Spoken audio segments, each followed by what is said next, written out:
Good morning. My name is Lakeisha Lark. Today I will be talking about an important issue in child welfare, how we protect children when families are struggling.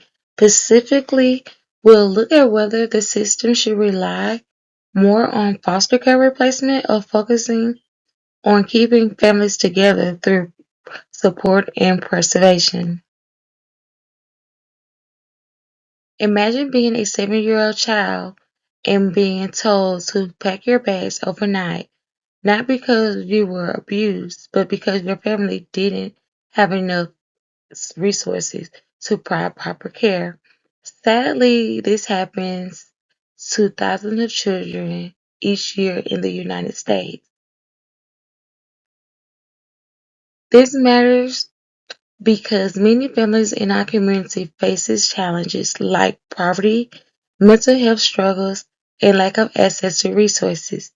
The child welfare system directly impacts children's emotionally well-being, education, long life stability.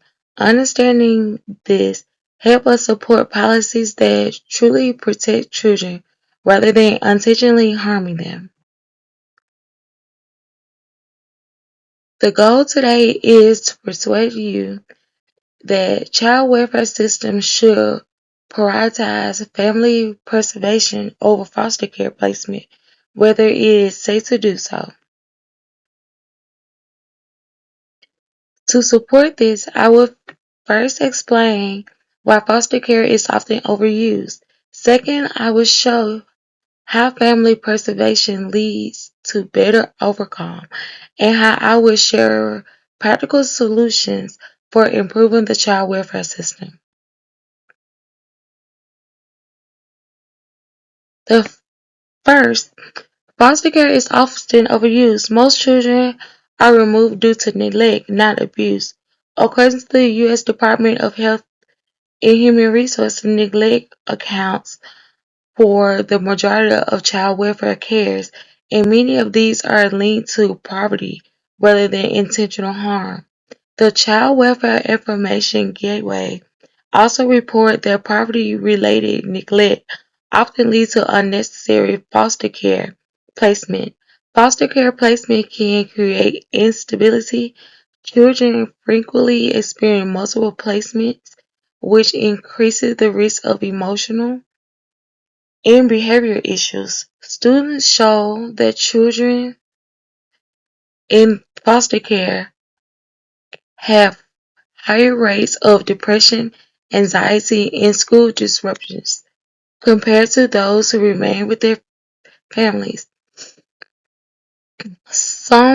While foster care is sometimes necessary, it is often used when support, not separation, would be more effective.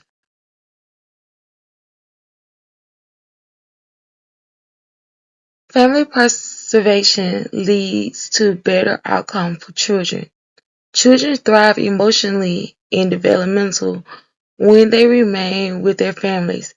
Research from the Anne E. Casey Foundation shows stronger emotional well-being in these situations.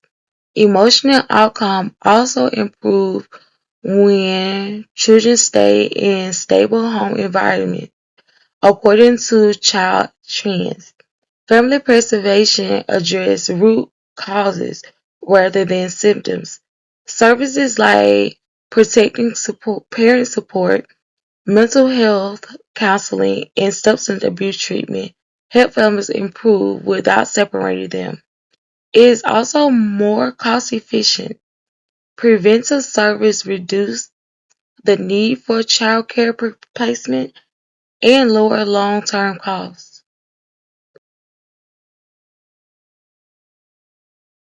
To improve the child welfare system, we need to focus on solutions that keep families together safely.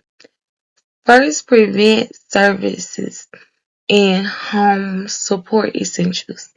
These programs help families address challenges without removing children from their home. In fact, expanding these services can reduce unnecessary placements by up to 30%. They also strengthen parenting compatibility by providing support like counseling and treatment services. Second, policies, reforms, and better training for social workers are critical. Family-centered training helps reduce biases toward removing children and improve decision-making. Finally, early intervention allows us to support families before problems turn into crises. This not only protects children but also saves taxpayers money. Overall, these solutions shows that supporting families is more effective approach than separating them.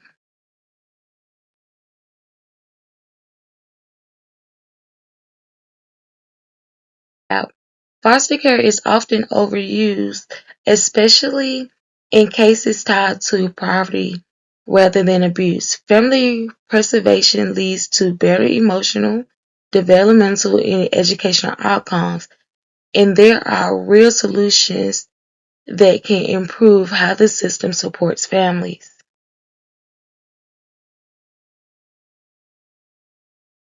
Let's turn to the child we imagine at the beginning.